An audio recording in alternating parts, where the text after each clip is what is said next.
Saludos, espectadores virtuales. De parte de médicos, les extendemos un efusivo saludos. Por lo demás, queremos agradecerles por su indispensable atención. Como ya saben, Médicos ha revivido. Había un silencio total debido a los quehaceres particulares o individuales, pero estamos de vuelta, a sabiendas que Médicos está fundamentado en tres pilares: educación, salud y alimentación. En esta ocasión tendremos una conferencia con respecto a dolor.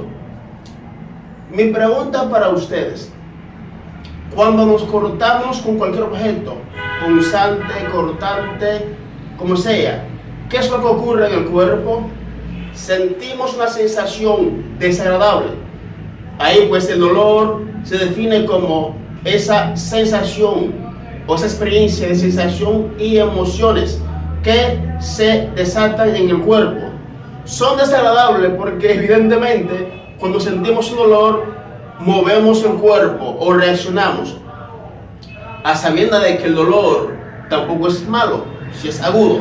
¿Por qué razón? Porque nos alarma, nos alerta de que algo anda mal en el cuerpo. De ahí pues, si hay dolor es porque algo está mal en el cuerpo. Ahora bien, para uno hablar de dolor tenemos que mencionar los tipos. Según la intensidad puede ser un dolor agudo, moderado, grave. Según su etiología, mejor dicho, según su patología, podemos mencionar un dolor nociceptivo o neuropático. Ahora, una subdivisión de ese tipo de dolor puede ser somático o visceral. Ahora bien, para ya uno profundizar, cuando nos cortamos, por ejemplo, en un órgano, digamos, en el brazo, por ejemplo, el derecho, se liberan sustancias que nos dicen que hay dolor. Ahora vamos a activar los receptores que están en la parte periférica. Se llaman nociceptores. ¿Por qué razón nociceptores? Noci, de las noxas, es decir, algo que nos ha afectado en el entorno, y ceptores por receptores. Esos nociceptores o receptores están a nivel periférico, captan ese estímulo, entonces convierte ese estímulo en un estímulo eléctrico nociceptor o receptores de las noxas. Hace que ese estímulo viaje, se llama transducción hacia la médula espinal. Viaja de esta forma, desde el lugar afectado, tenemos como ejemplo esta mano, la parte palmar, hacia lo que es la médula espinal. Al llegar ahí tenemos otro mecanismo neural que se va a llamar transmisión, es decir, ese estímulo que se convirtió en eléctrico en la transducción pasa entonces en la médula espinal por la transmisión, para que de esta forma se interprete de que hay un dolor. De ahí pues se liberan las sustancias del dolor. ¿Cuáles son? Desde bradichinina, sustancia P, prostaglandinas, otras sustancias que, como son tantas, hemos mencionado las principales, sin dejar atrás el glutamato. Después de entonces vemos que hubo un paso de primera neurona desde la parte periférica hacia la médula espinal.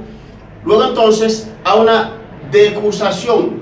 La parte derecha, donde yo me corté, viaja ese estímulo en forma eléctrica, llega hacia la médula espinal. Ahí entonces, en el asta dorsal de la médula espinal, se decusa, se intercambia de forma contralateral, va hacia la parte izquierda. De ahí pues a una intercomunicación entre la médula espinal y el tálamo. Y ahí se conoce como tracto espinotalámico.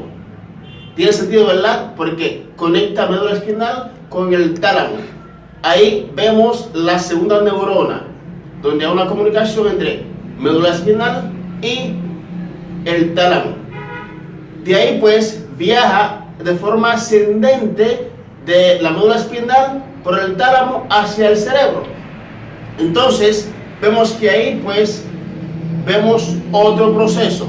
Hemos dicho transducción, primer proceso, transmisión. Ahora que tenemos la modulación, llega ese estímulo entonces por el tálamo hacia la corteza cerebral, donde hay una comunicación de la tercera neurona, tálamo con la corteza cerebral. Y ahí pues vemos tercera neurona. Ahí la respuesta de la modulación llega hacia el cerebro y viaja para que el cerebro libere lo que son sustancias o analgésicos endógenos. Tenemos tres. ¿Cuáles son? Son fáciles: beta-endorfina, dinorfina y otra, creo que la investigué. Entonces, el cerebro interpreta, vemos la cuarta fase que se llama percepción. Interpreta ese dolor como algo bueno o malo. Si es bueno, si eres masoquista, va a ser bueno, tú vas a hacerle resistencia al dolor. Te gusta el dolor y tú aguantas. Pero si es malo, manda una respuesta de forma descendente para que ese miembro sea retirado. Por ejemplo, si me corté con un cuchillo, automáticamente siento que me corté, porque hay dos receptores. Uno que es rápido, que se llama A delta, y uno que es lento, que se llama C. Son fibras neuronales.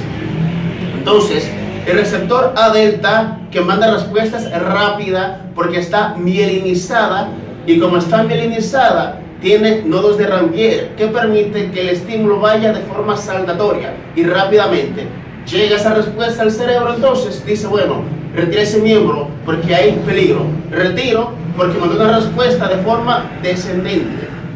Ahora bien, también es importante mencionar que las fibras C son importantísimas y representan hasta el 80%, porque permiten que, según la etiología del dolor, habíamos dicho que eran dos: nociceptivo y neuropático. O sea, la fase neuropática, que es un dolor crónico, esa fibra C tiene su gran importancia, porque de ahí pues la respuesta o el estímulo va de forma lenta y ahí se ve liberación de sustancia P. Entonces, en forma de resumen, decíamos que si me corté del miembro derecho, ese estímulo llega en la parte izquierda del cerebro, porque hay una decusación, a una inversión contralateral cuando ya llegamos a la médula espinal. Cuando se decusa, entonces la parte derecha va hacia la parte izquierda. Decíamos que existen receptores a nivel periférico que se conocen como nociceptores. El nombre tiene lógica porque noci de nosas, sustancias que producen daño, ceptores de receptores. Capta ese estímulo, lo convierte entonces en un estímulo eléctrico en la fase de transducción. O sea, cuando llegamos a la médula espinal, vemos que al decusarse a una comunicación entre tálamo y médula espinal, y ahí está la segunda fase, que es de transmisión, y vemos que ahí empieza pues la segunda neurona, y luego entonces de forma ascendente llega a la corteza cerebral y se conoce como tercera neurona, cuando se comunica corteza cerebral con tálamo, y de ahí pues veremos otra fase que se conoce como modulación. Y la cuarta fase ya vemos que el cerebro capta como bueno o malo ese estímulo, se conoce como percepción. Si es bueno, se queda, lo que son masoquistas, y si es malo, retiramos el miembro afectado. Ha sido todo, jóvenes, y como siempre, si les gustó, dale me gusta y obviamente tienen que seguir la página. Médicos les quiere mucho. Hasta la próxima.